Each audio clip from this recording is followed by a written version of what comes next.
Hey there, it's John Cody with Friday Night Rewind and TampaBay.com, and I'm joined here by my cohort Joey Knight, and we're going to talk about running backs today. The guys that tote the pill, the guys that carry the leather, the guys that lug the luggage, the guys that carry the rock and pound the rock, and what else do we call it?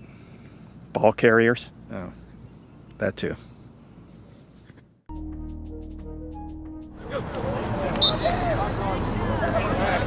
Out in Lithia, Connor Powers, senior from Newsom, 5'10", 200-poundish wrecking ball type runner, has 2,000 yards for his career in a very underrated Wolves program. Going far, far west out in Alonzo, Jesse Anaya, 61 receptions last year, but that's a little misleading. Again, a short pass at Alonzo was like a handoff. He had 748 yards. You can just count that as 748 rushing yards. 5'7", 155 pounds. He's a little spark plug, but he makes plays when he gets the ball out in the flat.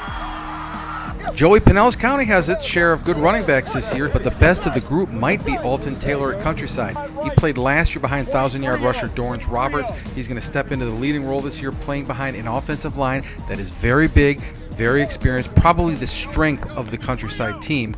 He had almost 200 yards in the spring game, and John Davis says that is no fluke. He is no spring fling. You can expect to see more of that in the fall for the Countryside Cougars. I think the most interesting guy to keep an eye on is Adrian Bubba Golden, the transfer from Gulf. Last year, Cody, we all know, 2,514 yards for the Buccaneers, a Pasco County record, set a single game record with 432 against Ridgewood. He goes to Tarpon, which is not short on talent. Backfield could be even a little congested. Can he match those numbers? We're not sure. He may have to share some handoffs. We'll see. Another guy we like is Rodney Johnson. He replaces Lindsey Lamar at Hillsborough High School. He transfers in from Middleton, where he was a little bit of a disappointment last year. 672 yards. The Tigers didn't have that good of a year, so I mean maybe those numbers are about what they should be. But he's explosive. He's going to be in an offense that is going to open things up for him. I mean, and he's in the backfield with Antonio Chow and fullback Jamie Knott. So there's going to be a lot of opportunities for some big plays this year for Rodney Johnson.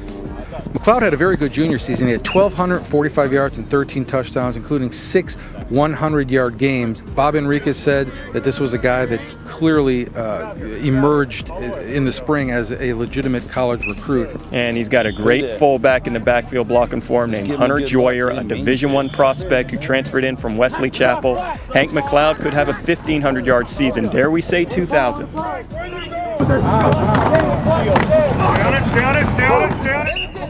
Up in Seffner, once again, no shortage of great running backs up there. Sherman Jesse enters his senior year. Hasn't quite broken through yet. We expect this might be the year to do it, and it might be the year he better do it because Matt Jones is right behind him.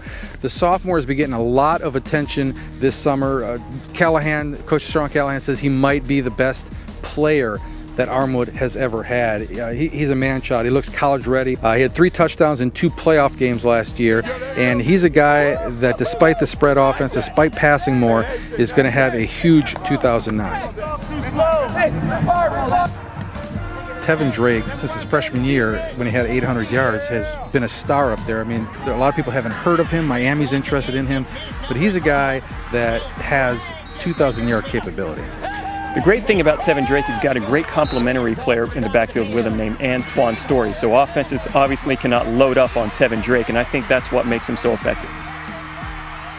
For his career, he's got 51 touchdowns, 19 games of 100 yards, and over 3,400 yards. Joey, of all the guys we've mentioned, there may be no better combination of speed, power, and fierceness than Tampa Bay Tech's Maurice Haggins. Cody, as great as all these running backs are that we've mentioned, the one guy I would least like to line up against is Haggins. He's listed at 225, and that's pretty conservative. He is the Tampa Bay Tech offense. They're going to try to open things up a little bit this year. I guess that means they're going to sweep Haggins out a little farther. He has approximately 2,500 rushing yards in his career to date.